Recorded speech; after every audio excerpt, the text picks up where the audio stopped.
Ito yung dokumento na pinaiikot ng DOJ for approval ng iba't ibang mga kasamang mga department. At ang tinutukoy nito, ang sinasabi, ito yung framework layer by layer, revised configuration.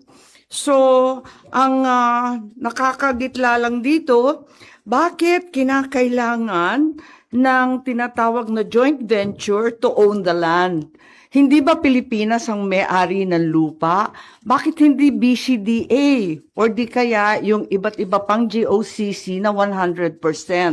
Nakakakaba ang nakasulat dito dahil kahit sabihin pa nila na 60-40 yung joint venture sa land ko at 60% yung Pilipino, yung 40% halos may-ari na ng lupa. Nagiging master tenant siya at siya na ang mamamahala sa pagpapatakbo nitong special eco zone. Kung talagang kailangan ng JV, bakit may master tenant pa? Hindi ba pwedeng normal na economic zone yan tulad ng iba, ng Subic, ng Clark, ng iba't iba pa? Bakit kinakailangan pa ng master tenant para sa leasing? Parang binigay na natin dyan sa land ko lahat ng kapangyarihan at siya na ang may effective control sa hub. At bakit ganon? The master tenant is not Filipino. The JV, 60% Filipino. Bakit tini-turn over natin ang control sa mga dayuhan? 1,619 hectares, hindi na ito Pilipinas. Land ko property na to for 99 years. So kahit sabihin nila na pumapayag at nasa batas natin na may 99-year lease at pwede naman yung lease sa ating sa konstitusyon, nakakakaba pa rin dito sa tinatawag nilang Layer 4 governance na magkakaroon ng joint zone authority and committee. Ito, makikita natin na lahat ng desisyon ay gagawin ng committee. Lahat ng desisyon tungkol sa mga leasing, sa management, at iba pa.